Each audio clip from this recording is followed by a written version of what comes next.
ইসলাম বলেছে ওয়ালা তাকরাবুজ জিনা, খবরদার বিবাহ বহির্ভূত গার্লফ্রেন্ড বয়ফ্রেন্ড বলেন, পরকীয়া বলেন, কোন ধরনের শারীরিক সম্পর্ক জায়েজ নাই, এটা হারাম। জিনার কাছেও যেও না। এখন আমরা বললাম আল্লাহ জিনার কাছেও যদি না যাই তাহলে যৌন চাহিদা মিটাবো কি করে? আল্লাহ বললেন জিনাকে হারাম করেছি, অল্টারনেটিভ বিয়ের জায়েজ করে দিয়েছি। আন-নিকাহু মিন সুন্নতি ফামান রাগিবা আন সুন্নতি ফালাইসা মিন্নি, বিয়ে আমার সুন্নাহ, যে আমার সুন্নাতের ভালোবাসে না সে আমার উম্মত হতে পারে না। এজন্য যুবক ভাইরা বিয়ে করবা, কি করবা? বিয়ের চেয়ে কোনো ভালো কাজ পৃথিবীতে হতে পারে? আমরা গার্লফ্রেন্ড বয়ফ্রেন্ড মানি না, আছে নাকি এদিকে কারো? আছে আছে না? না, ওই যে কত বড় সাহস, হাত তোলে আবার দুই একটা। এগুলার পুরা দেহটাই কলিজা, আমার সামনে বসে হাত তুলতেছে, আমার আছে, দেখছেন পুরাটাই কলিজা এগুলার। না, এই জিএফ বিএফ এগুলোর সাথে আমরা নাই। আমরা বিয়ে করব, বিয়ে করলে বরকত দেয় কে? ছেলের বাপ মেয়ের বাপ সহজ করে দেন, সহজ করে দিবেন। কালিয়ারা না, কালিয়ারা, কালিয়ারার ছেলের বাপ মেয়ের বাপ যারা আছেন সহজ করে দেন। ছেলে যদি মেয়েকে পছন্দ করে, মেয়ে যদি ছেলেকে পছন্দ করে, ছেলে যদি নামাজি হয়, কর্মঠ হয়, মেয়ে যদি ভদ্র হয়, বাদ সাধবেন না, বিয়ে দিয়ে দেন। কারণ বিয়ের চেয়ে ভালো কাজ আর হতে পারে না। যে পোলাপনের গলার আওয়াজ বেড়ে গেছে এখন, মা খুশি, এখন আজহারি হুজুর জিন্দাবাদ, এখন আর আমার বিরোধী কেউ নাই এই জায়গায়, সবাই হাত করে ফেলছি আমি, আগেও নাই, মাশাআল্লাহ। তো এই জন্য বিয়েটাকে সহজ করেন। খেয়াল করবেন, যেই সমাজে বিয়ে করা কঠিন ওই সমাজে জিনা করা সহজ, যেই সমাজে জিনা করা কঠিন ওই সমাজে বিয়ে করা সহজ, ঠিক কিনা? পুরো উল্টো। বাংলাদেশে কোনটা করা কঠিন? হ্যাঁ, বিয়ে করা কঠিন। বিয়েতে ফ্ল্যাট লাগবে, ছেলের গাড়ি লাগবে, নিজের পায়ে দাঁড়ানো লাগবে, 10 লাখ টাকা মোহরানা লাগবে। জিনার জন্য কি লাগবে? কিচ্ছু লাগবে না, টোনাটুনি রাজি, তুমি আমি রাজি, অবৈধ সম্পর্ক হতে আর কিছু লাগে না। চিল্লায় বলেন ঠিক কিনা? কিন্তু বিয়েতে অনেক কিছু লাগবে, এইটা ওইটা। ছেলেরা কয় তুই নিজের পায়ে দাঁড়া, তুমিও নিজের পায়ে দাঁড়ায় দেখাবে, এই যে নিজের পায়ে দাঁড়াইছি। তো এতদিন সে কার পায়ে দাঁড়াইছে? নিজের পায়েই তো দাঁড়াইছে। সহজ করবেন, বিয়েরে কঠিন করেন না। দেখছেন বিয়েটা যে ভালো জিনিস তার প্রমাণ, বিয়ের কথা কইলে পোলাপান খালি আসে। এটা জান্নাতি সম্পর্ক, তো এই কারণেই সাইয়েদনা আদম আলাইহিস সালাম আর হাওয়া আলাইহাস সালাম দুইজনকে বিয়ে পড়াই দিয়েছিল কে? এই দুইজন এমন দুইজন মানব আর মানবী, ওনাদের কোনো শৈশব ছিল না, ওনাদের কোনো কৈশোর ছিল না, যৌবন দিয়েই শুরু। এজন্য আগে আল্লাহ বিয়ে পড়াই দিছে। কথা কয় না? ওই মেয়ে, আপনার শৈশব আছে না নাই? কৈশোর, আদম আলাইহিস সালামের শৈশব কৈশোর, হাওয়া আলাইহিস সালামের শৈশব কৈশোর। জীবন শুরু করছে কি দিয়া? যৌবন দিয়ে। বিয়ের দরকার আছে না নাই? এজন্য আল্লাহ জান্নাতেই বিয়ে পড়ায় দিলেন। বিয়ের সম্পর্কটা জান্নাতি সম্পর্ক, বিয়ের ভালোবাসাটা জান্নাতি ভালোবাসা। এর চাইতে পবিত্র ভালোবাসা দুনিয়ায় হতে পারে? তাহলে ইসলাম কোন জিনিসকে হারাম ঘোষণা দিয়ে মুখে কুলু পেটে বসে থাকে নাই, অল্টারনেটিভ সাজেস্ট করেছে। সুদ খাওয়া হারাম, অল্টারনেটিভ ইসলাম আমাদেরকে বলে দিল ব্যবসা হালাল। জিনা করা হারাম, পরকীয়া হারাম, গার্লফ্রেন্ড বয়ফ্রেন্ডের এই কালচার হারাম, তার বিপরীতে বিয়ে করা হালাল। সুবহানাল্লাহ পড়েন। এরপর ইসলাম বলে মদ খাওয়া হারাম। ইন্নামাল খামরু ওয়াল মাইসির ওয়াল আনসাবু ওয়াল আজলামু রিজসুম মিন আমালিশ শাইতানি ফাজতানিবু। খবরদার, মদ, জুয়া, লটারি এগুলো হারাম করে দিয়েছে কে? আল্লাহ বললেন মদ খেও না, মদ তোমাদের জন্য হারাম ঘোষণা করা হলো। আমরা বললাম আল্লাহ, শীত প্রধান দেশে মদ খেলে শরীরটা গরম থাকে, মদ না খেলে তো বেঁচে থাকার উপায় না। স্ক্যান্ডিনেভিয়ান কান্ট্রিগুলোতে, সাইবেরিয়াতে মদ না খেলে ওদের বাঁচার উপায় নাই। এখন অল্টারনেটিভের দরকার আছে না নাই? আল্লাহ বললেন মদকে হারাম করেছি কিন্তু মধু খাওয়াকে হালাল করে দিয়েছে। মধু খান আপনারা? আজকে খাইছেন কে কে দেখি? আজকে অনেকে খাইছেন? মাশাআল্লাহ, হাত নামান। মধু 5-6 চামচ খেয়ে দেখেন একসাথে। মদের বাবা এটা, চিল্লায় বলেন ঠিক কিনা? শরীর গরম হবে, অনেক অনেক শক্তি হবে। মধুর মধ্যে আছে ফ্রুকটোজ, কি আছে? ফলের মধ্যে আছে সুক্রোজ, আর চিনিতে আছে গ্লুকোজ। ফ্রুকটোজ আর সুক্রোজ এটা স্বাস্থ্যসম্মত, এটা ভেরি হেলদি ডায়েট। এটা খাবেন, তাহলে সুস্থ রাখবে কে? তাহলে সুক্রোজ খাবো, ফ্রুকটোজ খাবো, আর গ্লুকোজ কমাই দিব। রাজি আছেন তো? এরপর ইসলাম আমাদেরকে বলল ঢোল বাদ্য বাজানো এটা হারাম, অশ্লীল গান বাজনা হারাম, নাচানাচি হারাম। আমরা বললাম আল্লাহ, বিনোদনের একটা মাধ্যম তো আমাদের লাগবে। ইসলাম বলল ইসলামী নাশিদ যদি তুমি গাও সেটা হালাল। ঢোল হারাম, কিন্তু তার বিপরীতে দফকে হালাল করেছে কে? ঢোলের দুই দিকে আটকানো, এটা বাজালে নেফাকি তৈরি হয়, ধামধাম আওয়াজ তৈরি হয়, এমন বিট তৈরি হয় ডান্স দিতে মনে চায়। আছে না নাই? প্রায় মাঝে মাঝে দেখি ওই গায়ে হলুদের অনুষ্ঠানে ইত্যাদি ইত্যাদি অমুক অনুষ্ঠানে বাসার ছাদের উপরে এমন বিটে হেভি মিউজিক্যাল ইনস্ট্রুমেন্ট দিয়ে এমন গান ছাড়ে, পুরো এলাকাটা কাঁপে ওনাদের সাথে। দুম্মা চলে, দুম্মা চলে, খালি কি চলে? দুম্মা চলে। খেয়াল করছেন? আপনার কাছে যদি বাজায় এই টেবিলটা কাঁপবে, সাথে সাথে আপনার শরীরও কাঁপবে, আপনাকে ক্রেজি বানাবে। ইসলাম বলেছে না, যেটা তোমাকে ক্রেজি বানায় যেটা তোমাকে অস্থির বানায়, যেটা তোমাকে অশ্লীল বানায়, ওটাকে হারাম করেছে কে? কিন্তু তার বিপরীতে সুস্থ বিনোদন আমাদের জন্য হালাল করে দিয়েছে কে? ঢোল বাজানো হারাম, কিন্তু ঢোলের বিপরীতে ইসলাম আমাদের জন্য দফ বাজানো জায়েজ করে দিলেন। আল্লাহর হাবিব সাল্লাল্লাহু আলাইহি ওয়াসাল্লাম যখন মক্কা থেকে হিজরত করে মদিনাতে গেলেন, মদিনার সানিয়াতুল ওয়াদা নামক জায়গায় মদিনার আবাল বৃদ্ধ বনিতা সাহাবারা, নারীরা, পুরুষেরা, ছোট্ট সোনামণিরা দফ হাতে নিয়ে বিশ্বনবীকে ওয়েলকাম জানাতে শুরু করলো। তালাআল বাদরু আলাইনা মিন সানিয়াতিল ওয়াদা ওয়াজাবা শুকরু আলাইনা মাদা লিল্লাহি দা আইয়ুহাল মাবউসু ফিনা জিতা মিন আমরিল মুতা জিতা শারাফতাল মাদিনা মারহাবান ইয়া খায়রাদা। সবাই পড়েন, তালাআল বাদরু আলাইনা মিন সানিয়াতিল ওয়াদা ওয়াজাবা শুকরু আলাইনা মাদআ লিল্লাহি দা। সুবহানাল্লাহ পড়েন। এই যে আমরা নাশিদটা গাইলাম, এটা হালাল না হারাম? সাথে যদি দফও থাকতো, আমরা যদি দফও বাজাইতাম, এটা হালাল না হারাম? এটা হালাল। দেখেন কি সুন্দর চেক এন্ড ব্যালেন্স, ইসলাম চেক এন্ড ব্যালেন্স করেছে। কতটা ভারসাম্যপূর্ণ জীবন ব্যবস্থা আমরা পেয়েছি, কত চমৎকার আমাদের শরিয়া। এটারে আমরা কঠিন বানাই। ঢোল বাজানো হারাম, কিন্তু তার বিপরীতে দফ বাজানোকে হালাল করে দিয়েছে কে? আবার আল্লাহর হাবিব সাল্লাল্লাহু আলাইহি ওয়াসাল্লাম বলতেন, আলিনু আন নিকাহ বিদ দুফুফ। এলাকায় যখন তোমাদের কারো বিয়ে হয়, দফ দিয়ে ব্যান্ড পার্টি করে জানিয়ে দাও। ঢোলের ব্যান্ড পার্টি না, গিটারের না, হারমোনিয়ামের না। বংশী বাজায় কে রে সখী? বংশী বাজায় কে? ওই বংশী দিয়া না, ওই বংশী হারাম, বাঁশি বাজানো হারাম, কিন্তু দফ বাজানোকে হালাল করে দিয়েছে কে? বিয়ের ঘোষণায় দফ বাজিয়ে ব্যান্ড পার্টি করতে বলেছে বিষ্ণু ঈসা ইসলাম। কারণ বিয়েতে একজন নারী পুরুষের যেই সম্পর্ক হয়, জিনা বা ব্যভিচারে একই সম্পর্ক হয়। পার্থক্য হচ্ছে এটা সামাজিক স্বীকৃতি আছে, জিনার স্বীকৃতি নাই, ঠিক কিনা?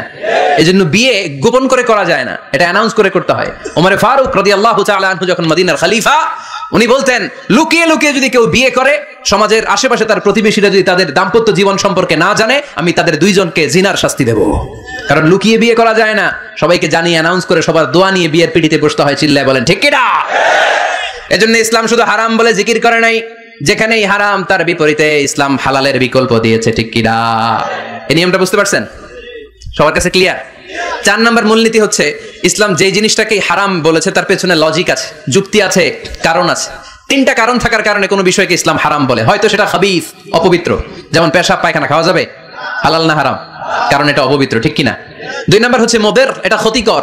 ইয়াবা খাওয়া, এটার মধ্যে অনেক লাভ আছে না? হ্যাঁ, গাঞ্জা খাওয়া, সিগারেট খাওয়া, হ্যাঁ, স্মোকিং কজেস ক্যান্সার। ধূমপানে কি হয়? কর্কট রোগ হয়।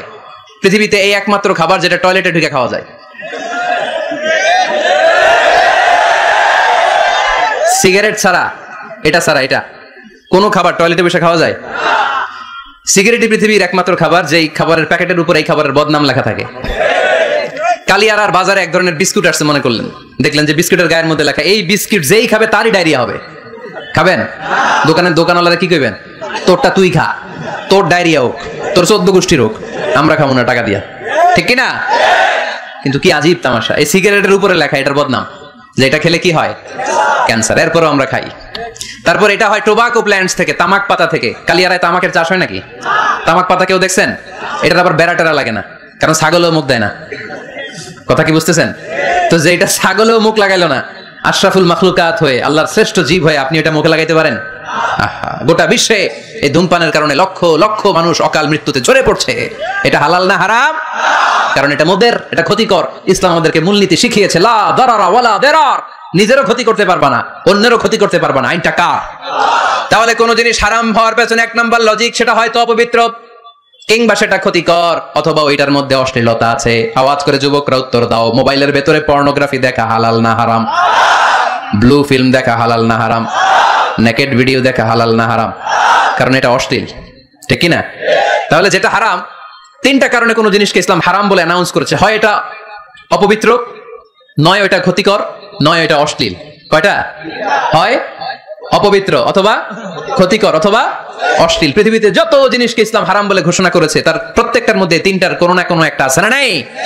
এই 3টা জিনিস, 3টার একটা না পাওয়া গেলে কোনো জিনিসকে হারাম বলে ঘোষণা দেওয়া যাবে? এরপর ইসলাম আমাদেরকে শিখিয়েছে 5 নম্বর মূলনীতি, মুকদ্দামাতুল হারামে হারাম। হারামের সূচনাটাও হারাম, কোন বেগানা নারীর দিকে তাকিয়ে থাকা হারাম হওয়ার কথা ছিল না, কিন্তু যেহেতু এই তাকানোটা এক সময় জিনার দিকে নিতে পারে, তাই এই তাকানোটা কেউ হারাম করেছে কে?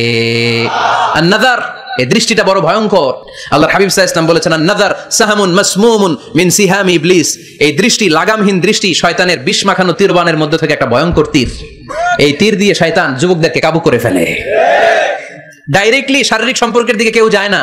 প্রথমে বদনজর, প্রথমে কি কথা কয় না, গলার সাউন্ড এখন কমে আসছে, এখন বিপরীতে ঘা পড়তেছে, তো এখন আর সাউন্ড নাই। প্রথমে শুরু হয় কি দিয়ে? বদনজর, লাগামহীন নজর। তারপরে মুচকি হাসির বিতরণ, চোখে চোখে কথা হয়, আচ্ছা না নাই? হাসি বিতরণ হয়, মোবাইল নাম্বার আদান প্রদান হয়, ফেসবুকের আইডি শেয়ার হয়, তারপরে রাত জেগে কম্বলের নিচে চ্যাটিং ফ্যাটিং আছে না নাই? তারপরে চলে আসে 14ই ফেব্রুয়ারি, বিশ্ব বেহায়া দিবস, ঠিক কিনা? দেখছেন ধাপগুলো, দেখছেন স্টেপ বাই স্টেপ হারামের দিকে যায়। এরপর অবৈধ দৈহিক সম্পর্কের দিকে যায়। আল্লাহ গজব থেকে তুমি আমার ছেলেদেরকে বাঁচাও, আমার দেশের মেয়েদেরকে বাঁচাও, চিল্লায় পড়ে না আমিন। তাহলে শুরু হয়েছিল কি দিয়ে? কি নজর? কি নজর? বদনজর। এটা দিয়ে শুরু, জিনা দিয়ে শেষ। এজন্য ইসলাম বলে মুকদ্দামাতুল হারামে হারাম মা ইউআদ্দি ইলাল হারাম ফাহুয়া হারাম। যেটা হারামের দিকে তোমাকে ধীরে ধীরে গ্রাজুয়ালি পৌঁছে দিবে, ওটাকেও হারাম ঘোষণা করেছে কে?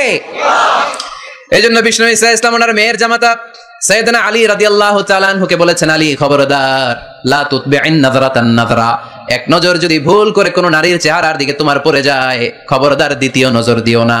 ফা ইন্না লাকাল উলা ওয়া লাইসাত লাকাল আখিরা, কারণ প্রথম নজর ভুল করে পড়ে গেলে ক্ষমা করবে কে? কিন্তু তার সৌন্দর্য উপভোগের জন্য বারবার তার দেহের দিকে তাকালে, বারবার তার চেহারার দিকে তাকালে আমল নামাটা গুনাহ দিয়ে ভর্তি করে দিবে কে? আল্লাহ চেক এন্ড ব্যালেন্স করেছেন। পুরুষদেরকেও বলেছে চোখ নামাও, কুল্লিল মুমিনিনা ইয়াগুদ্দু মিন আবসারিহিম, lower your gaze, lower your eyesight. নারীকেও একই কথা বললেন, কুল্লিল মুমিনাতি ইয়াগুদ্দুনা মিন আবসারিহিন্না, ও নারীরা তোমরাও চোখ নামাও, নজরকে ঠিক করো। এই বদনজর সব সর্বনাশের মূল। জোরে বলেন ঠিক কিনা? এখান থেকেই ধীরে ধীরে ধীরে ধীরে অবৈধ দৈহিক সম্পর্কের দিকে যায়। এজন্য এই বদনজরটারও হারাম ঘোষণা করেছে কে? এই মূলনীতি বুঝতে পেরেছেন? 7 নাম্বার মূলনীতি হচ্ছে আল হাইলাতু বিল হারামি হারাম, হারাম খাওয়ার জন্য কৌশল করাও হারাম। কথা বুঝেন নাই কালিয়ারার ভাইরা? কথা বুঝেন নাই না? আল হাইলাতু বিল হারামি হারাম, হারাম খাওয়ার জন্য কৌশল করাটাও কি হারাম? আওয়াজ করে উত্তর দেন, ঘুষ খাওয়া কি? সবাই বলেন হারাম। এখন ঘুষরে যদি কৌশল করে খান, ওটা হালাল হয়ে যাবে না? ঘুষের নাম দিছে এখন হাদিয়া। ঘুষের নাম কি? আবার ঘুষের নাম দিছে বকশিস, ঘুষের নাম দিছে স্পিড মানি। ঘুষের নাম কি? তার নাম চেঞ্জ করলে হালাল হয়ে যাবে? আমি ফেসবুকে এক জায়গায় দেখলাম লেখা হালাল অ্যালকোহল, মানে হালাল মদ। কি লেখা? হালাল অ্যালকোহল, হালাল মদ। মদ কি হালাল হইতে পারে? লেবেল লাগালে হালাল হয়ে যাবে? সহিহ বুখারীর বর্ণনা, আল্লাহ রাসূল সাল্লাল্লাহু আলাইহি ওয়াসাল্লাম এক সাহাবীকে এক এলাকায় যাকাতের সম্পদ উত্তোলন করে নিয়ে আসার জন্য পাঠালেন। উনি গেলেন, যে যাকাতের সম্পদ নিয়ে আসলেন, এসে বললেন, হাযা লাকুম ওয়া হাযা উহদিয়া লি। সহিহ বুখারীর বর্ণনা, আল্লাহ রাসূল সাল্লাল্লাহু আলাইহি ওয়াসাল্লামের কাছে এসে বললেন, এই যে ছাগল গরু দেখতে পাচ্ছ, এগুলো আমি যাকাতের সুপারভাইজার হিসেবে ওই এলাকা থেকে উত্তোলন করে এনেছি, এগুলো বাইতুল মালের, আর এগুলো আমার। এগুলো আল্লাহ রাসূল সাল্লাল্লাহু আলাইহি ওয়াসাল্লাম রেগে গেলেন। আল্লাহর হাবিব সাল্লাল্লাহু আলাইহি ওয়াসাল্লাম বললেন, এগুলো তোমার, এগুলো পাইলা কেমনে? সে বলল, এগুলো আমারে হাদিয়া দিছে। বিশ্বনবী বললেন, তুমি যদি ওই এলাকায় না যেতা, তোমার ঘরে বসে থাকতা, তোমারে হাদিয়া দিত নাকি? কয় না। বিশ্বনবী বললেন, এইটার নামই ঘুষ। এইটার নাম কি? কারণ ওরা তোমাকে হাদিয়া দিছে এই কারণে, তুমি যখন যাকাতের হিসাব করবা, তুমি যেন নাদুস নুদুস ছাগলগুলো নিয়ে না আসো, তুমি যেন বড় সাইজের ওটগুলো নিয়ে না আসো, তুমি যাতে যাকাতের হিসাব করতে যে একটু ছাড় দাও, ওদেরকে একটু সুযোগ দাও, ওদেরকে আলাদা অ্যাডভান্টেজ দাও, এক্সট্রা প্রিভিলেজ দাও, এজন্য আগেই তোমারে হাদিয়ার নামে ঘুষ দিয়ে বশ করে রেখেছে। চিল্লায় বলেন ঠিক কিনা? ঘুষকে হাদিয়ার লেভেল লাগালে, ঘুষকে বকশিসের লেভেল লাগালে এই ঘুষ কখনো জায়েজ হতে পারে না। এজন্য হারাম খাওয়ার জন্য কৌশল করাও কি হারাম। আমি প্রায় একটা উদাহরণ দেই, ব্যবসায়ীরা মাঝে মাঝে এই কাজটা করে। এক গরু ব্যাপারী, কি ব্যাপারী? গরু ব্যাপারী থাকলে আবার রাগ করেন না, সবাই আবার এরকম না। তুমি গরু বিক্রি করবে, হাটে নিয়ে যাবে গরুটা, তো বাসায় বউরে বলতেছে, বউ গরুর একটা দাম ক। বউ কয় কত কমু? 40,000। বউ কয় কইলাম 40,000। এবার হাটে নিয়ে গরু তুলছে, এক লোক এসে গরুর দাম কইতেছে, ভাই 30,000 টাকা দিবেন। গরু এলাকায় সকালে একজন 40,000 কইছে, দেই নাই। সকালে কত কইছে? সকালে কত দাম বলে গেছে? সকালে একজন 40,000 বলে গেল, আরে দেই নাই, তোমারে 30,000 দিমু মিয়া। কত বড় টাকাই, চিন্তা করছেন? তো তো এই যে হারাম খাওয়ার জন্য আপনি যে কৌশল করলেন, এটারও হারাম বলে ঘোষণা দিয়েছে কে? আকাবা উপসাগরের তীরে বসে দাউদ আলাইহিস সালাম জাবুর কিতাব তেলাওয়াত করতেন। উনার কণ্ঠের সুরের ঝংকার এত মধুর ছিল, সাগরের মাছগুলো প্রতি শনিবারে উনি আকাবা উপসাগরের পাশে যখন জাবুরের কিতাব তেলাওয়াত করতেন, সাগরের মাছগুলো সাগর রেখে দিয়ে ডাঙায় চলে আসতো। এজন্য আল্লাহ বললেন, খবরদার, শনিবার এলাকাতে মাছ শিকার করা আমি হারাম ঘোষণা করলাম। কি বার? এবার দাউদ আলাইহিস সালামের কওমের লোকেরা কৌশল করা আরম্ভ করে দিল। তারা বলল, আল্লাহ বলছে শনিবারে মাছ ধরা হারাম, খবরদার আমরা মাছ ধরবো না, তবে শনিবার আমরা বেড়া দিয়ে রাখবো। কি দিয়ে রাখবো? জাল দিয়ে বেড়ে দিয়ে রাখবো। শনিবারে ধরবো না, রবিবারে যাই ধরবো। খবরদার, শনিবারে ধরবি না, শনিবারে হারাম। হারাম করছে কে?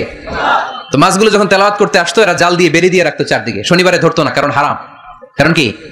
বেড়ে দিয়ে রাখতো, রবিবারে যেয়ে ধরতো। আল্লাহ কি এটা বুঝাইছে?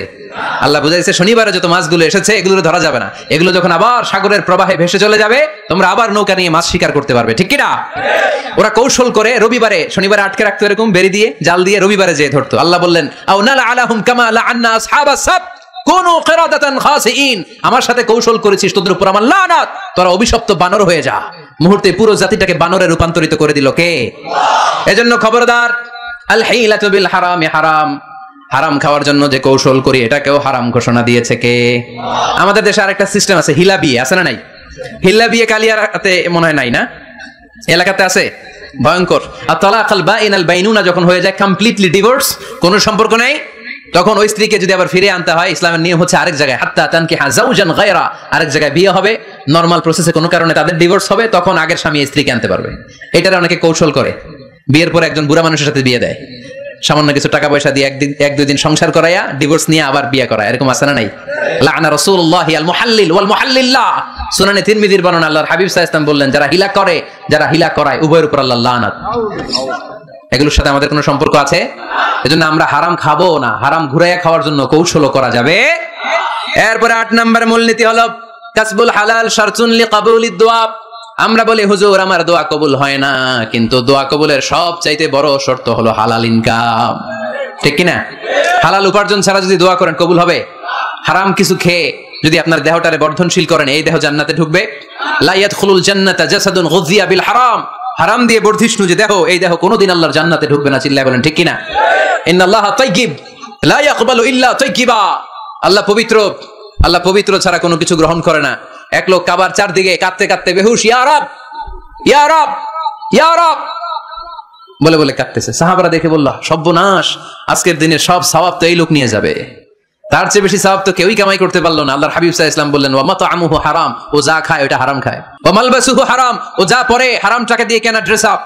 ওয়া গুযিয়া বিল হারাম, ওর দেহটা বড় হয়েছে, বর্ধিষ্ণু হয়েছে হারাম খেয়ে। ফা আন্না ইউস্তাজাবু লাহু, কেন আল্লাহ তার দোয়া কবুল করবে? কঠিন কালেও তার দোয়া আল্লাহর আরশে পৌঁছবে না। চিল্লায় বলেন ঠিক কিনা? এজন্য দোয়া যদি আল্লাহর কাছে মাকবুল করতে চান, আরশ পর্যন্ত পৌঁছাতে চান, হালাল খাওয়ার দরকার আছে না নাই? জিহাদের ময়দানে এক সাহাবা সর্বপ্রথম তীর মেরেছেন, নাম কি জানেন? সাদ বিন আবি ওয়াক্কাস রাদিয়াল্লাহু তাআলা আনহু। আল্লাহর হাবিব সাল্লাল্লাহু আলাইহি ওয়াসাল্লামকে বললেন, ইয়া রাসূলুল্লাহ উদু আল্লাহ আইয়াজআলানি মুস্তাজাবাদ দাওয়া। নবী হে, আপনি একটু আমার জন্য দোয়া করেন, আল্লাহ যেন আমারে মুস্তাজাবুদ দাওয়া বানিয়ে দেয়। কি বানিয়ে দেয়? সবাই বলেন মুস্তাজাবুদ দাওয়া মানে এমন লোক যে দোয়া করলেই কবুল। আল্লাহর হাবিব সাল্লাল্লাহু আলাইহি ওয়াসাল্লাম উত্তরে কি বলছিলেন শুনবেন? শুনবেন সবাই? আল্লাহর হাবিব সাল্লাল্লাহু আলাইহি ওয়াসাল্লাম বললেন, ইয়া সাদ আতিব মাতআমাক তাকুন মুস্তাজাবুদ দাওয়া। হে সাদ, মুস্তাজাবুদ দাওয়ার জন্য আমার স্পেশাল দোয়ার দরকার নাই, তুমি যা খাবে হালাল খেও, হালাল খেলেই তুমি মুস্তাজাবুদ দাওয়া। হালাল খেলেই তোমার দোয়া কবুল করে নিবে কে?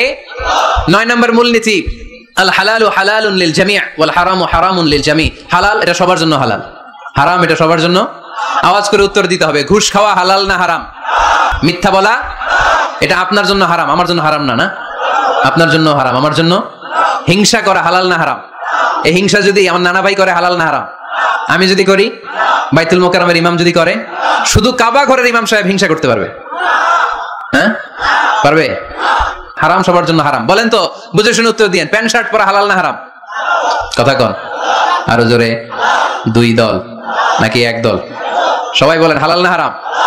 প্যান্ট শার্ট পরা এটা হালাল শুধু আপনার জন্য নাকি আমার জন্য হারাম? না, প্যান্ট শার্ট পরা আমার জন্য হালাল, আমার নানা ভাইয়ের জন্য হালাল, কাবা ঘরের ইমামের জন্য হালাল। চিল্লায় বলেন ঠিক কিনা? আল হালালু হালালুন লিল জামি' ওয়াল হারামু হারামুন লিল জামি'। কিন্তু আমরা প্যান্ট শার্ট পরি না। আমাদের এদেশের আলেম ওলামারা ঢিলে ঢালা জুব্বা পরে, সুন্নতি পোশাক পরে, কিন্তু প্যান্ট শার্ট পরা তাদের জন্য হালাল, আমার জন্য হালাল, ইমাম সাহেবের জন্য হালাল, যেটা হালাল এটা সবার জন্য হালাল, যেটা হারাম এটা সবার জন্য হারাম। আওয়াজ করে বলতে হবে ঠিক কিনা? মদিনাতে বনু মাখজুমিয়া গোত্রের এক নারী চুরিতে ধরা পড়লো।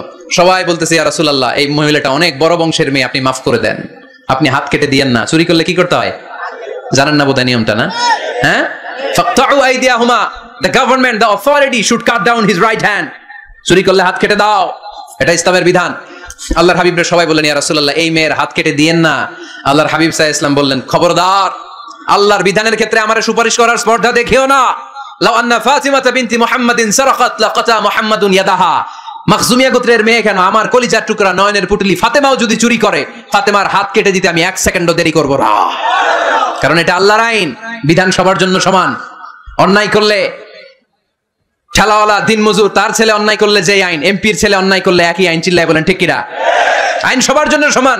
There is no difference between black and white, between upper and lower, between the richer section of the society and poorer section of the society, between the member of the parliament and factory worker, between the president of Bangladesh and the rickshaw puller. Everyone is totally equal, 100% equal, completely equal in the eyes of Quran, in the eyes of Islam. ইসলামের দৃষ্টিতে সবাই সমান, এখানে আলাদা নাই। সাইয়েদনা ওমর ফারুকের ছেলে আবু শাহামা নাবিজ খেতে যে এটা মদের মতো হয়ে গিয়েছিল। আমর ইবনে আল-আস রাদিয়াল্লাহু তাআলা আনহু উনাকে মদ খাওয়ার শাস্তি দিয়েছিলেন 80 বেত। ফিরে যখন আসলো ওমর ফারুক বললেন, না, তুমি আমার ছেলে, কেন খাইলা? এজন্য আমার পক্ষ থেকে আরো 80 বেত। আইন সবার জন্য সমান। চিল্লায় বলেন ঠিক কিনা? এখানে কোনো ডুপ্লিমেসি করার সুযোগ, পার্সিয়ালিটি করার কোনো সুযোগ, আইন সবার জন্য সমান। আল হালাল হালালুন লিল জামি' ওয়াল হারাম হারামুন লিল জামি'। সর্বশেষ মূলনীতি, আল হালালু বাইয়িন ওয়াল হারামু বাইয়িন ওয়া বাইনাহুমা উমুরুন মুশতাবিহাত লা ইয়ালামুহুন্না কাসীরুম মিনান নাস। হালাল সুস্পষ্ট, হারাম সুস্পষ্ট। কোনটা হালাল আল্লাহ বলেছেন, কোনটা হারাম বলেছেন, আর কিছু কিছু ক্ষেত্রে আল্লাহ কিছু বলেন নাই, তার মানে আমরা মাফ পেয়ে গেছি ওগুলা। সুবহানাল্লাহ বলেন। রাহমাতান লাকুম গায়রা নিসিয়ান, যেগুলোর ব্যাপারে আল্লাহ চুপ থেকেছেন, আমাদের উপর রহমত দেখাইতে যে চুপ থেকেছেন। এগুলো নিয়ে খোঁচাখুচি করলে, গোতাগিতি করলে আমাদের উপরে ঝামেলা বাড়বে। চিল্লায় বলেন ঠিক কিনা? আল্লাহর হাবিব সাল্লাল্লাহু আলাইহি ওয়াসাল্লাম বলেছেন, ফা ইন্নামা আহলাকাল্লাযীনা মিন ক্বাবলিকুম কাসরাতু মাসাইলিহিম ওয়া ইখতিলাফুহুম আলা আমবিয়াইহিম।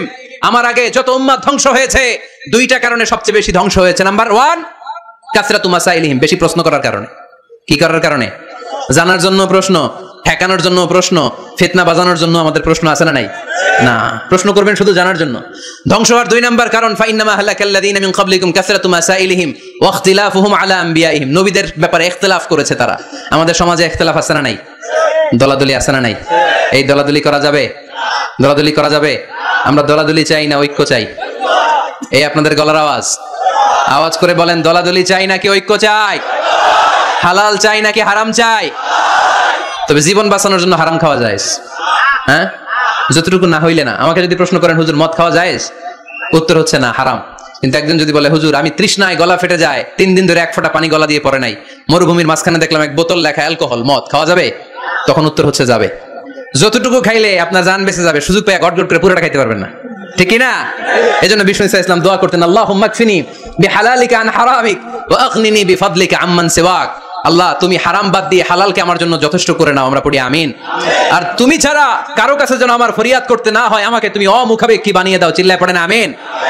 এই দোয়াটা এই রেকর্ড হয়েছে, মুখস্থ করে নেবেন। আই রিপিট, আমি আবারও বলছি, আল্লাহুম্মা কফিনি বিহালালিকা আন হারামিক ওয়া আগনিনি বিফাদলিকা আম্মান সিওয়াক। আমরা হালাল অবলম্বনের চেষ্টা করব, হালাল খাওয়ার চেষ্টা করব, আর সব সময় এই দোয়াটা পড়বো। রাজি আছেন তো? হারামের সাথে মুসলমানদের কোনো সম্পর্ক? আওয়াজ করে বলেন, হারামের সাথে আমাদের কোনো সম্পর্ক?